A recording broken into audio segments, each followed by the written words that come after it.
ഭൂമിയിൽ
മനുഷ്യന്റെ മുഖത്തെ നോക്കുമ്പോൾ നമ്മുടെ ഹൃദയത്തെ കാണുകയും അറിയുകയും ചെയ്യുന്നവനായ ദൈവസന്നിധിയിൽ നമ്മെ തന്നെ പൂർണ്ണമായി സമർപ്പിച്ചുകൊണ്ട് കർത്താവേ, ഞങ്ങളുടെ വാക്കിലും നോക്കിലും പ്രവൃത്തി വന്ന എല്ലാ തെറ്റുകളെയും കുറ്റങ്ങളെയും കുറവുകളെയും മനഃപൂർവ്വമായി നമ്മൾ ക്ഷമിക്കണമേ എന്ന് നമുക്ക് ദൈവത്തോട് പ്രാർത്ഥിക്കാം. ഈ 81ാമത് പ്രതിഷ്ഠാദിന പെരുന്നാളിൽ സംബന്ധിക്കുന്ന നമ്മുടെ ജീവിതത്തെ കർത്താവേ, ഞങ്ങൾ ഇതാ സമർപ്പിക്കുന്നു. ഞങ്ങളെ പുതുക്കണമേ കർത്താവേ. പുതിയ വർഷം ഞങ്ങളുടെ ജീവിതത്തെ എല്ലാവർക്കും അനുഗ്രഹമായി ക്രിസ്തുവിനെ സാക്ഷിക്കുന്നവരായി തീരുവാൻ നീ ഞങ്ങളെ സഹായിക്കുകയും അനുഗ്രഹിക്കുകയും ചെയ്യണമേ എന്ന് നമുക്ക് ദൈവത്തോട് പ്രാർത്ഥിക്കാം. താഴെ വരുന്ന പ്രാർത്ഥന നമുക്ക് ദൈവസന്നിധിയിൽ ഉപയോഗിക്കാം. സ്വർഗസ്ഥ പിതാവേ, ഞങ്ങൾ നിനക്കും ഞങ്ങളുടെ എല്ലാവർക്കും വിരോധമായി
വിശ്വാസ്യവും എല്ലാവരും അംഗീകരിപ്പാൻ യോഗ്യമായ വചനം തന്നെ.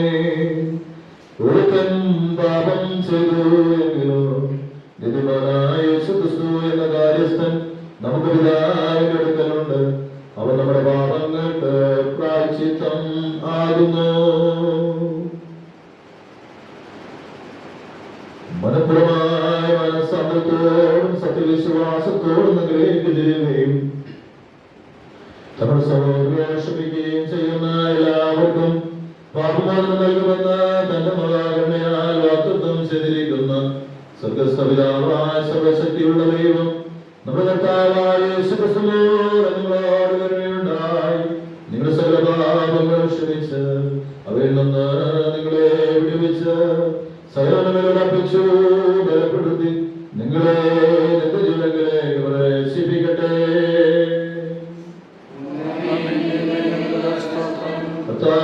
നിങ്ങളോടുകൂടിയിരിക്കട്ടെ. നമുക്ക് പ്രാർത്ഥിക്കാം.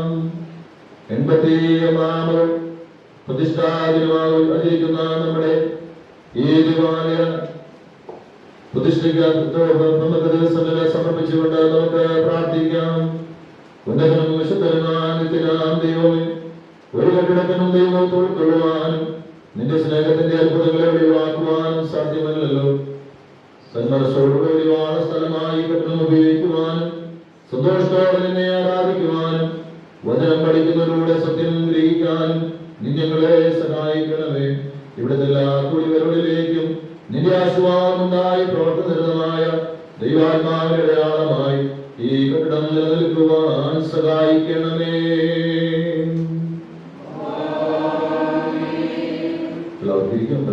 വായിക്കാം. അതേ പഠിക്കും.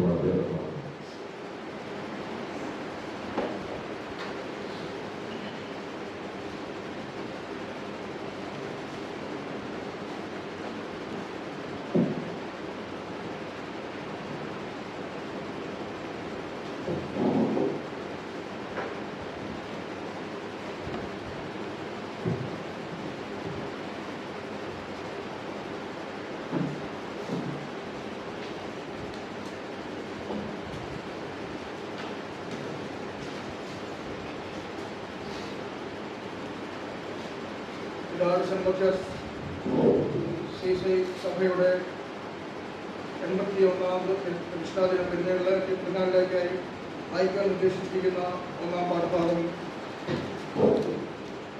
രാജാക്കന്മാരുടെ ഒന്നാം പുസ്തകം 8-ാം അധ്യായം 22-ാം വാക്യം മുതൽ 30-ാം വാക്യം വരെ എഴുതപ്പെട്ടിരിക്കുന്ന വിശുദ്ധവചനം ശ്രദ്ധിക്കുകയും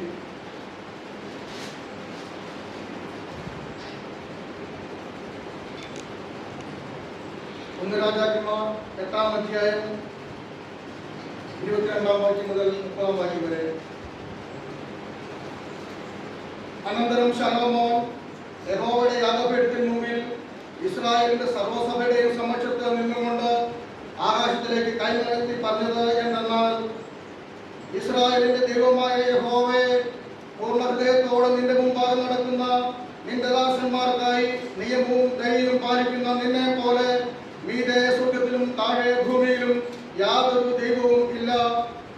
നീ എന്റെ അപ്പനായ ദാവീദ് എന്ന നിന്റെ ദാസന് ചെയ്ത വാഗ്ദാനം പാലിച്ചിരിക്കുന്നു. തിരുവായ കൊണ്ട് അരുളി ചെയ്തത് ഇന്ന് കാണും പോലെ തൃക്കൈ കൊണ്ട് നിവർത്തിച്ചും ഇരിക്കുന്നു.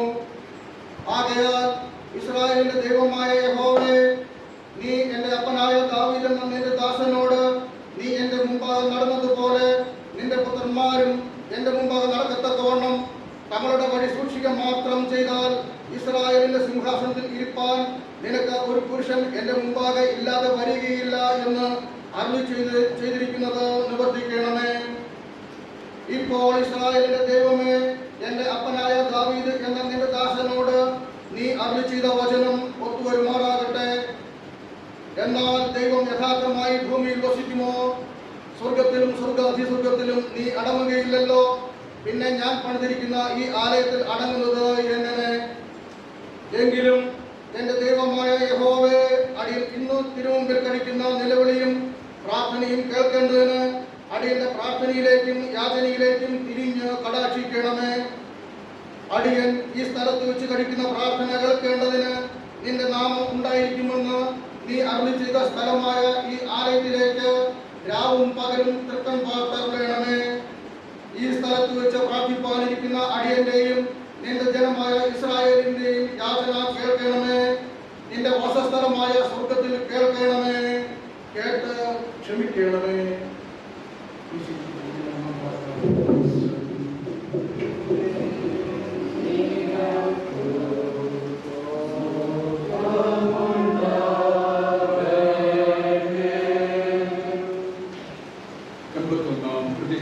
പെരുന്നാളിലേക്ക് പ്രത്യേകമായി നിശ്ചയിച്ചിരിക്കുന്ന സങ്കീർത്തനം.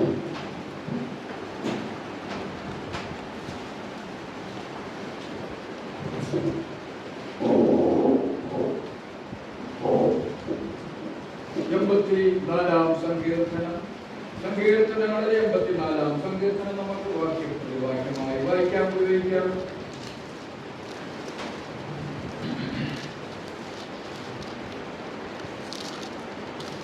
സൈന്യങ്ങളുടെ യഹോവയുടെ തിരുനിവാസം എത്ര മനോഹരം!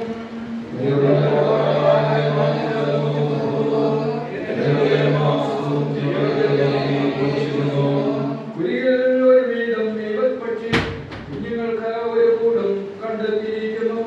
എന്റെ രാജാവും എന്റെ ദൈവവുമായ സൈന്യങ്ങളുടെ യഹോവേ, നിന്റെ യാഗപീഠങ്ങളെ തന്നെ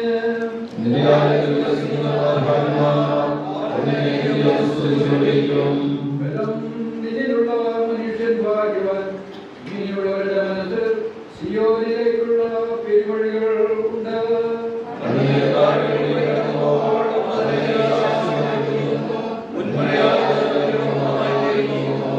അവർ മേൽക്കുമേൽ ബലം പ്രാപിക്കുന്നു. എല്ലാവരും സിയോനിൽ ദൈവസന്നിധിയിൽ ചെന്നെത്തുന്നു.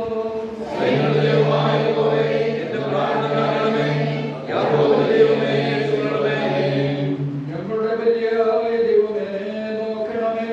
നിന്റെ അഭിഷേകത്തിന്റെ മുഖത്തെ കടാക്ഷിക്കണമേ.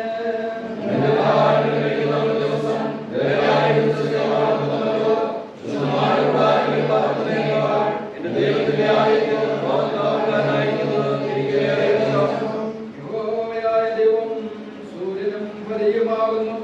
യഹോവ കൃപയും മഹത്വവും നൽകുന്നു. നേരോടെ നടക്കുന്നവർക്ക് അവനൊരു നന്മയും മുടക്കുകയില്ല.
ഇന്നത്തേക്ക് നിശ്ചയിച്ചിരിക്കുന്ന ലേഖന വേദഭാഗം അപ്പോസ്തലനായ വിശുദ്ധ പൗലോസ് കൊരിന്ത്യർക്ക് എഴുതിയ 1-ാം ലേഖനം 3-ാം അധ്യായം 9-ാം വാക്യം മുതൽ 17-ാം വാക്യം വരെ എഴുതപ്പെട്ടിരിക്കുന്ന ദൈവവചനങ്ങളെ കേൾപ്പിൻ.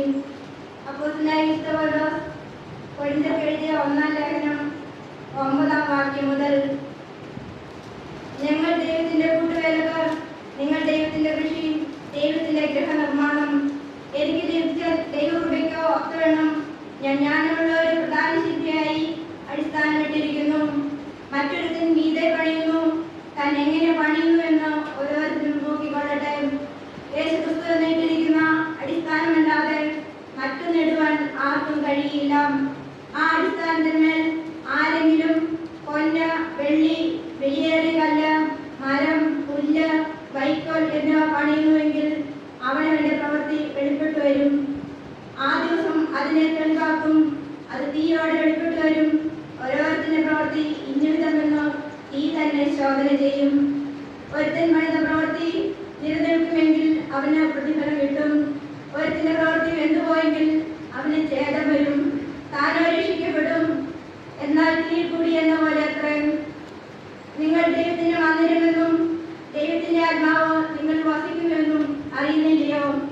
ദൈവത്തിന്റെ മന്ദിരം നശിപ്പിക്കുന്നതിനെ ദൈവം നശിപ്പിക്കും. ദൈവത്തിന്റെ മന്ദിരം വിശുദ്ധമല്ലോ, നിങ്ങളും അങ്ങനെ തന്നെ. ഇവിടെ ലേഖനഭാവം വായിച്ചു കഴിഞ്ഞിരിക്കുന്നു.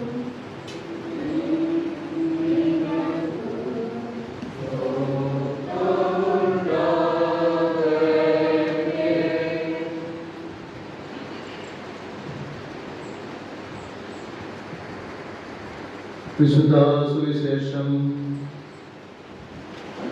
വിശുദ്ധ മത്തായി എഴുതിയ സുവിശേഷത്തിൽ 16-ാം അധ്യായത്തിൽ 13 മുതൽ 20 വരെയുള്ള ദൈവവചനം കേൾപ്പീൻ. വിശുദ്ധ മത്തായി എഴുതിയ സുവിശേഷം 16-ാം അധ്യായം 13-ാം വാക്യം മുതൽ.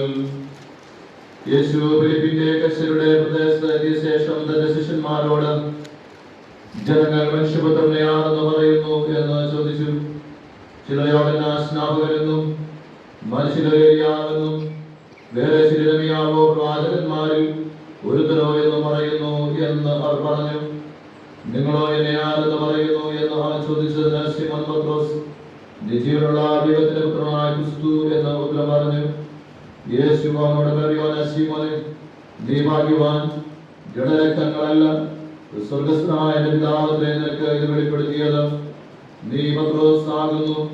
ഈ പാറമേൽ ഞാൻ എന്റെ സഭയെ പണിയും, പാതാള ഗോപുരങ്ങൾ അതിനെ ജയിക്കുകയില്ല എന്ന് ഞാൻ നിന്നോട് പറയുന്നു. സ്വർഗരാജ്യത്തിന്റെ താക്കോൽ ഞാൻ നിനക്ക് തരുന്നു. നീ ഭൂമിയിൽ കെട്ടുന്നതൊക്കെയും സ്വർഗത്തിൽ കെട്ടപ്പെട്ടിരിക്കും, നീ ഭൂമിയിൽ അഴിക്കുന്നതൊക്കെയും സ്വർഗത്തിൽ അഴിഞ്ഞിരിക്കും എന്ന് പറഞ്ഞു. പിന്നെ താൻ ക്രിസ്തു ആകുന്നു എന്ന് ആരോടും പറയാതിരിക്കാൻ ശിഷ്യന്മാരോട് കൽപ്പിച്ചു. നാം കർത്താവിന്റെ എഴുതപ്പെട്ട സുവിശേഷം ആകുന്നു.